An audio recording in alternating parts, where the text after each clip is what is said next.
প্রায় ৩৩ বছর মধ্যপ্রাচ্যে কাজ করেছেন সিউড়ির পুলক চট্টোপাধ্যায়। একটা দীর্ঘ সময় মধ্যপ্রাচ্যে কাজ করা, বিভিন্ন দেশে ঘোরার অভিজ্ঞতা, সেই গোটা অভিজ্ঞতা জীবনে অনেক কিছু দেখেছেন, কিন্তু যুদ্ধ দেখেননি। অবশেষে সেই ৩৩ বছর কর্মজীবনের প্রায় শেষের প্রান্তে এসে মধ্যপ্রাচ্যের যুদ্ধের সাক্ষী হলেন।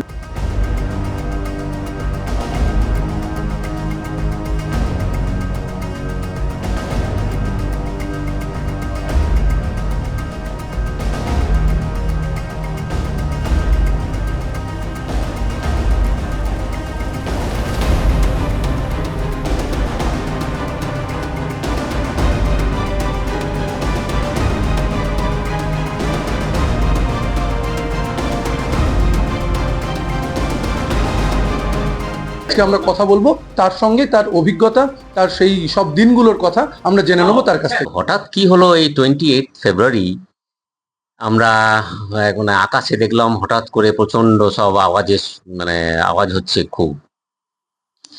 তো বুঝতে পারলাম না কি হলো।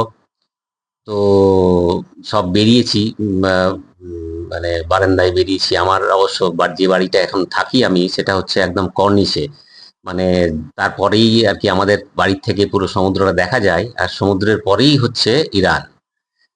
তো দেখি বাইরে বেরিয়ে দেখি যে ধুয়ো উঠছে খুব, মানে কিসের ধুয়ো সেটা বুঝতে পারছি না। তারপরে ফোন টোন আরম্ভ হয় আমাদের অফিসের কলিগদের সাথে কন্ট্রোল রুমে। তো জানতে পারি যে ইরান থেকে অ্যাটাক হচ্ছে কোনো। এবারে কি ব্যাপার সেটা তখনও বুঝতে পারিনি। পরের দিন সকালে গিয়ে বুঝলাম যে আমাদের ইউএইতে অ্যাটাক হয়েছে, মিসাইল অ্যাটাক আর ড্রোন অ্যাটাক, যেগুলো সমস্ত আমাদের যে ইউএইর এয়ার ডিফেন্স তারা সমস্ত নিউট্রালাইজ করেছে, মানে সবকটা ড্রোন আর মিসাইলকে ধ্বংস করেছে।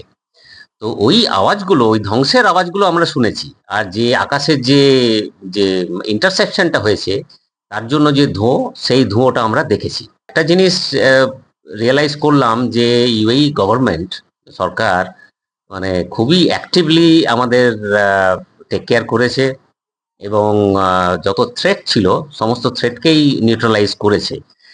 মানে এখনো পর্যন্ত যা পরিসংখ্যান, তাতে প্রায় 175টা মিসাইল ওরা আমাদের দেশে মানে ইউএইতে ছুড়েছে, আর প্রায় 650 থেকে 700 ড্রোন ওরা টার্গেট করেছে আমাদের ইউএইতে। তো সেটাকে মোটামুটি 90%-এর বেশি নিউট্রালাইজ হয়ে গেছে সব।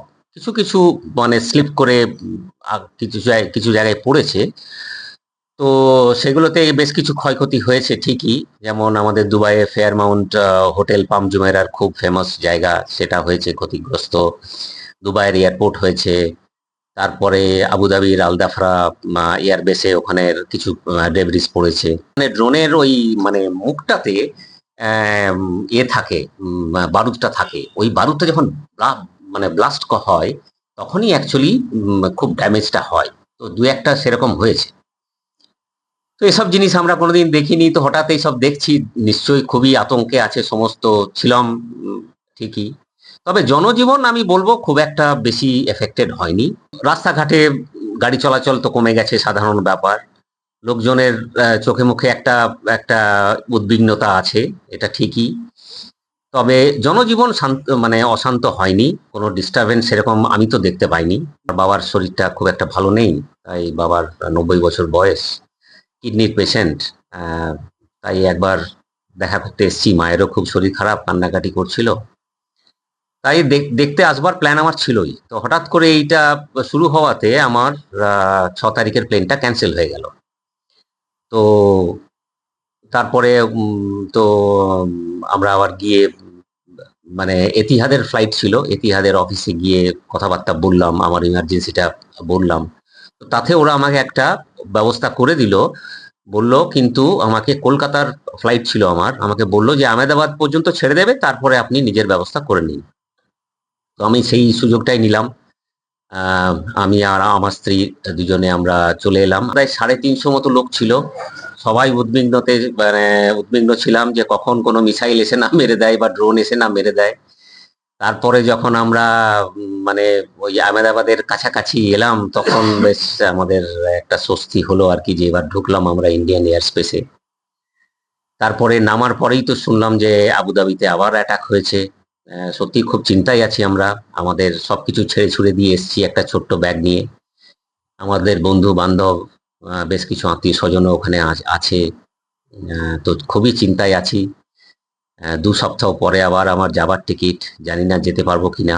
যারা ওখানে ভিজিট ভিসাতে গেছে বা টেম্পোরারি গেছে তারা ফিরে আসার জন্য উদ্বিগ্ন, কিন্তু যারা ওখানে পার্মানেন্টলি আছে তারা কিন্তু খুব একটা এখনো পর্যন্ত সেরকম মানে ইয়ে নেই, ইমার্জেন্সি দেখায়নি।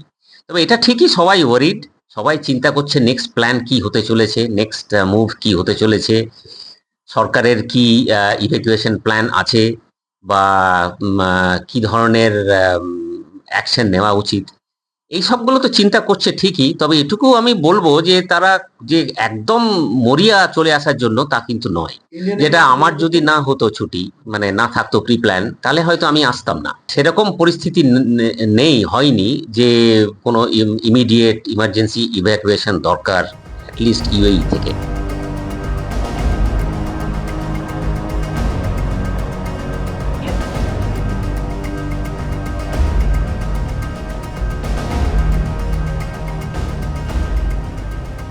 ফলো করুন সংবাদ প্রতিদিন ডিজিটাল।